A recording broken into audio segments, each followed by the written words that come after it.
Hey, I'm Decathlon Gamer. Welcome back to NBA 2K20, episode number 7 of the MyLeague expansion, Cascadia Evergreens, and we're on to the draft. And we fortunately have the second pick in the draft. Conrad Lynch is going to go first. He was expected to go first, so no surprise there, which makes my selection just as straightforward. If Lynch was left, then that would have been an obvious selection, but I did expect about 19 trade offers. No, not a chance, because there's definitely an excellent player available here. So let's go ahead and get to our choice. And I think it's got to be Russ Maggot. He is a 79 overall already, small forward, wingspan not as great as it could be, but it's certainly one of the better. Westbrook slated above him slightly, but I've got it as a 76 overall. Ceiling is Marcus Camby, all-star. That's not somebody you take with the second pick. Nice range for a center.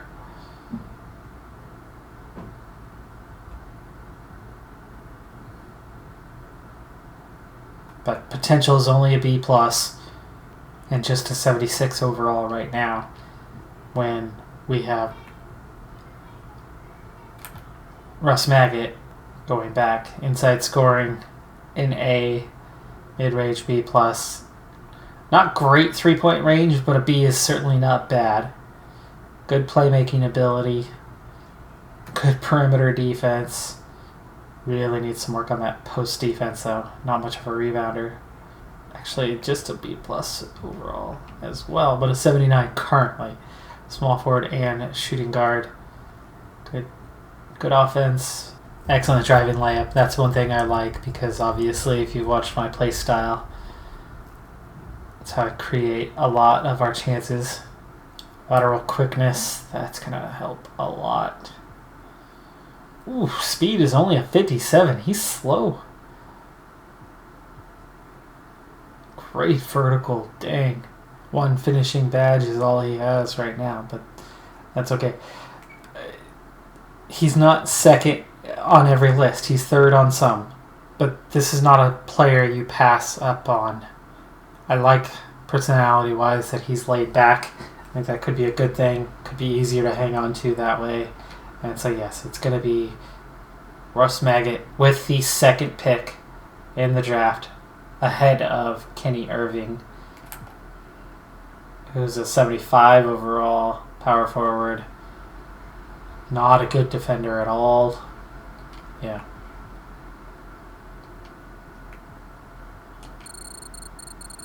So we take Russ Maggot with the second pick.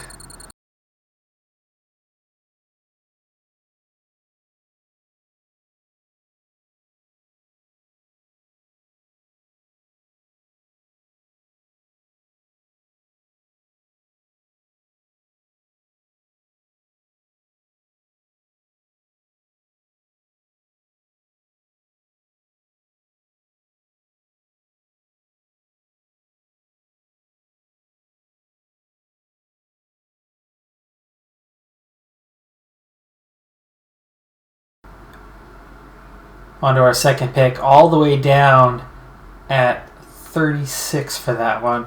We have 11 trade offers. Let's see what happens with this one.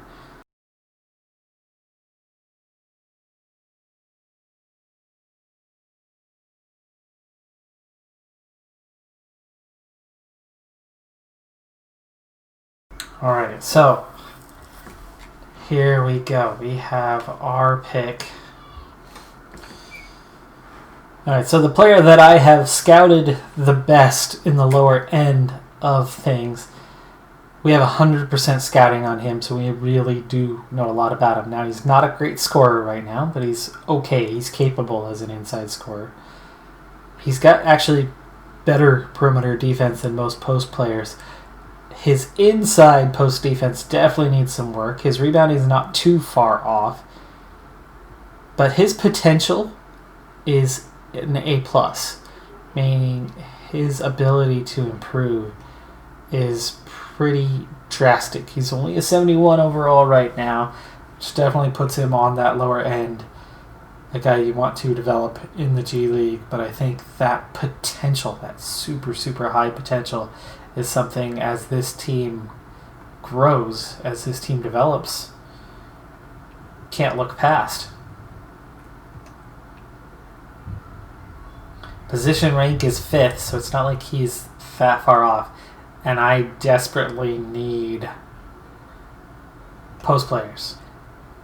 And everybody else, the only other one that I know a bit about is Donnell Montgomery. Actually is a post player as well, so it'd be good to draw comparisons between these two. He's ranked slightly higher, though NBA.com has him much higher. Let's take a look at Montgomery and see how he compares. His ceiling, though, just has him as a starter and nothing more. We don't know anything. That's the only guys we know about, so I think we're kind of forced. He's got super high potential. Everything else is a shot in the dark.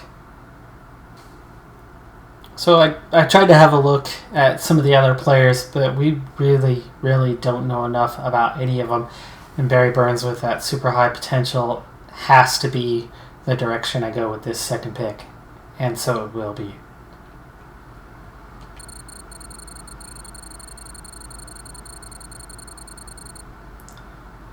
Definitely a prospect for him, but with a very high ceiling. Hopefully he can grow into the role.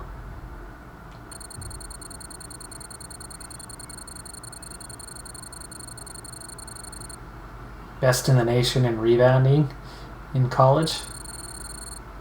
And that's going to do it for our picks. Let's go ahead and head on to the next stage. Alright, so we have our initial deals in place for Maggot and Burns.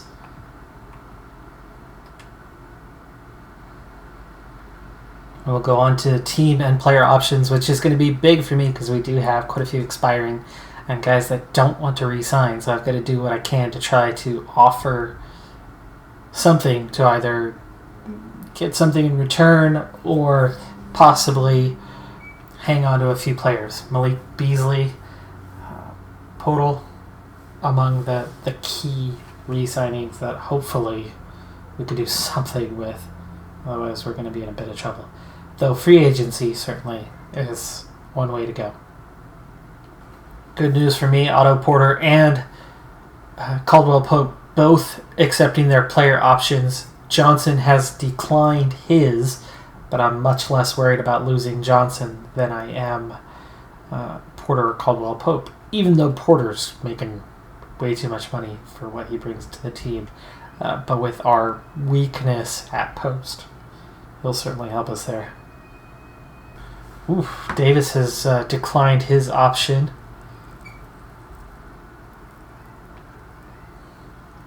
De'Aaron Fox. Team accepts. Of course they would accept that one.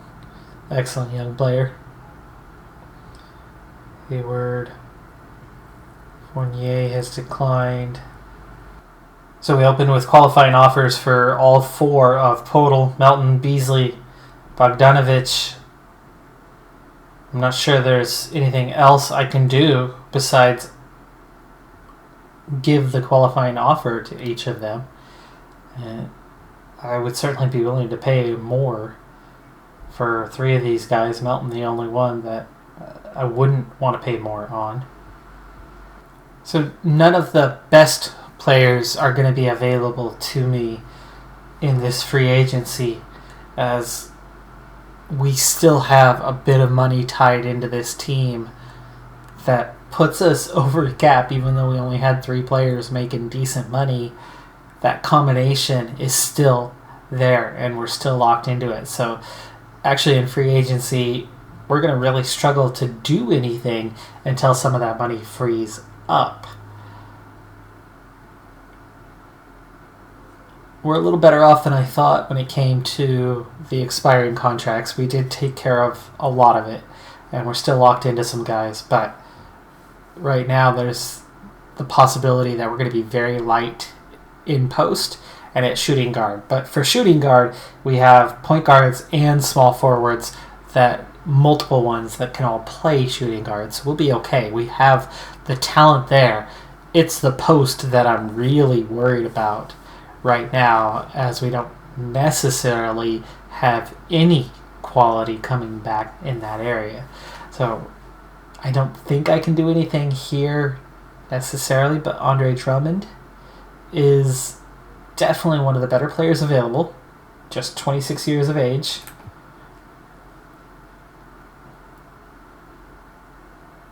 The financial security is really important, though, so I don't think he would be willing to sign for a mid-level exception when he wants $34 million. Even though he has no offers right now, we know it's going to come. Hassan Whiteside,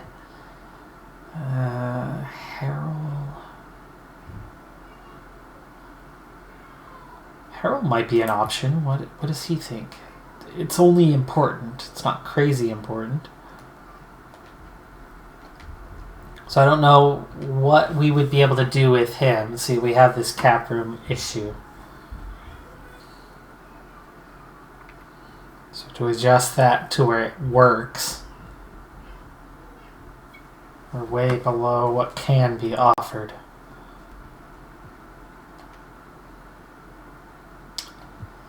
Yeah, insulted by the offer. Okay. We tried. We can have 2 more offers today. We need to get somebody down into our neighborhood. Baines, McGee, right? This is getting more into the finances we can actually do something with. Mason Plumlee, anybody younger? Block is an 80. Offensive rebound, 94. Defensive rebound, 89. Yes, that is what I expected there. Strength, super slow, but it might be a good pickup for us. Shoulders, increased risk. One of his elbows, ankles, knees, all increased risk. Post defense, though. Rebounding, post defense, inside scoring. Boucher might be... He's pretty low in quite a few areas.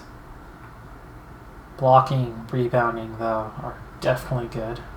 His alma mater being my alma mater, but that shouldn't impact. Okay, interior defense is 76. Got some shoulders, back issues, ankles issues. There's that affordable range, not far off from what he's asking, which is kind of why we're looking here. So if we could do that, I think we could throw in team option. Well, here you go. He agreed.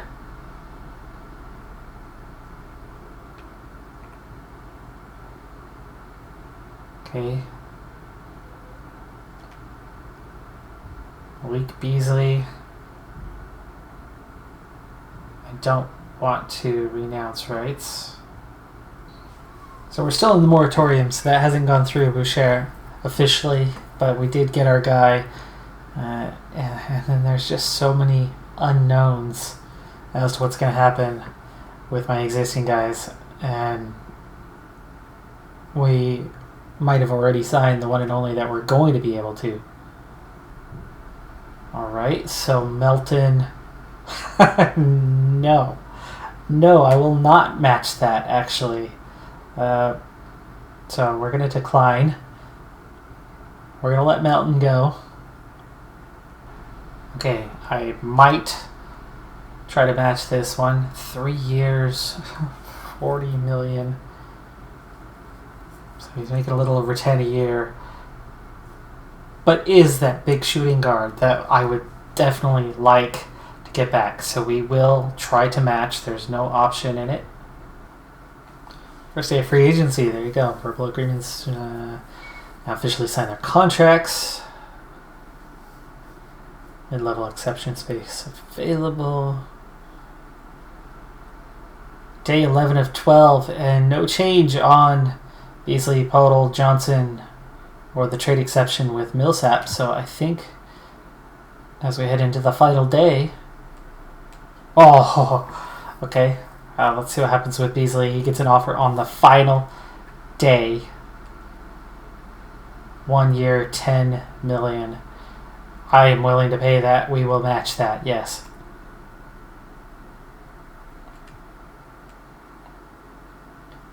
Okay, Podol accepts the qualifying offer.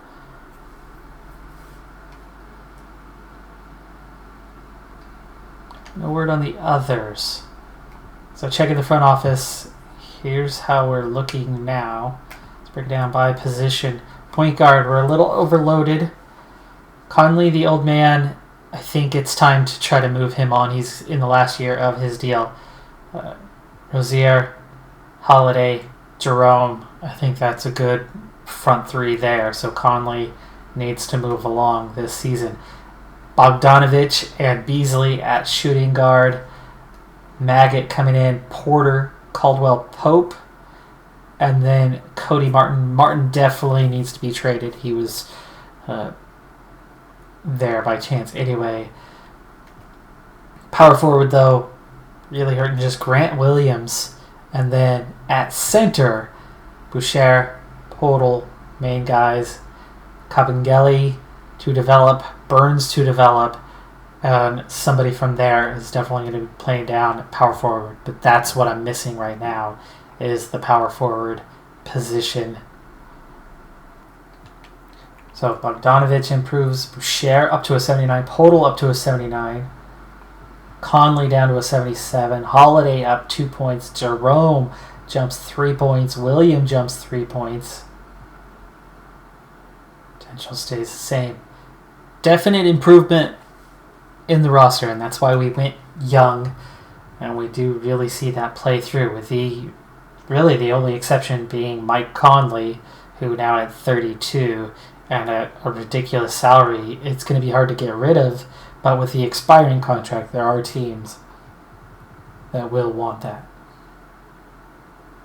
But we're going to have to basically give him away. Alright, so Summer League playoffs have us with a 3 seed on the right side of the bracket here against the Lakers, who are 30th.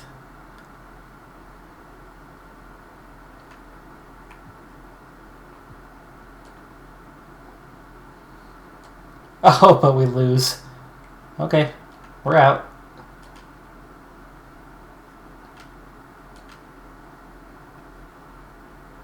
Semifinals are Utah, New York, Miami, and Minnesota. Utah and Minnesota to play it for the Summer League Championship. And it's Utah who takes the win. They came in with the 1 seed and made it all the way through. All-Star City selection. It's going to go to Dallas, Texas. All right, so I think our defense in the paint was the biggest weakness last season. So we are going to use big man defense for our training camp. Man, we only get to choose one player for that. Right, well, Boucher and Podol are the obvious choices, one of these two, as these guys are almost certainly going to be starting side by side in the post, I would imagine. Let's see who needs the inside defense. Podol. Podol needs the improvement.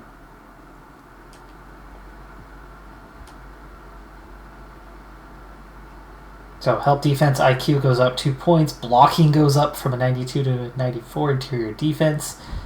Shot contest and defensive consistency both going up. And we now have no camps available. That was all we got. And now we're able to advance to next season. Check out that roster and see where we're at. Contract extensions, for one thing, we have a lot of players coming up. Multiple undecided, none that instantly want to re-sign. And all of these guys are in the upper 70s and young outside of Conley. Conley, though, very much time to go. And speaking of, we're going to use the trade finder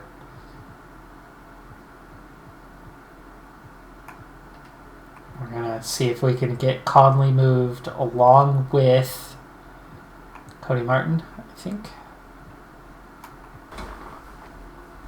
Alright. Well, the first thing is I was worried if there wouldn't be any offers. There are 2. Conley and Martin with 2 second-round draft picks for Nick Batum and Felicio, who we almost had last year. But both of those are expiring contracts. I'd much rather not get involved with that. But here we have Harrison Barnes, 79 overall, 28 years of age, 3-year deal. A lot of money, yes, but Bielica, power forward, right? I don't have a power forward. That is 2 second-round picks, which I could definitely get rid of. I think we got ourselves a deal. Alright, so with the trade to open the season, here's our new look roster before we get started. Our first game of the season, of course, will be into the next episode. But we've got Rozier starting at point guard with Holiday and Jerome. That's a pretty decent trio and so much younger than what we had before. At shooting guard, we have Bogdanovich with Beasley, good and young. At small forward, this is now suddenly our strongest position with the second pick overall, Russ Maggot. And then we've got Harrison Barnes and Porter, both of which can play power forward, and we will probably see them do so. Caldwell Pope is suddenly our 4th best small forward. Are you kidding me? At power forward, we're a bit thin there. Bielica, 78 overall, 32 years of age. He's definitely the senior man on the squad. Last year of a $7 million contract with Grant Williams to back him up. And then Boucher and Podol, those guys will be battling it out for bulk of the minutes at center. And then Kabengele and our young rookie Burns, who will probably be spending the season in G League to develop. But otherwise, I like where we're headed with this roster. We're still very young. We only have 1 player over the age of 30. He might move on before the end of the season, but he definitely filled a void that we had. 4 small forwards with a future star. Could be a star immediately. I think we're looking at somebody, especially when all of them are 28 or 27. I think one of these 3 may have to move on. Caldwell Pope looks like somebody who might fit that bill, as he's a little below the others. He's also in the last year of his contract. However, Barnes is making $22 million, but he's got 3 years on his contract. Porter, 1 year, $28 million. It's a lot of money for Otto Porter. I think trying to move that money on when he's now a backup, 3rd string, that could be the guy who has to make way next. But that's going to do it for this episode and that off-season. I'm Decathlon Gamer. Thanks for tuning in. Be sure to hit that like button, and I'll see you next time. Have a good one. Be safe out there, and bye for now.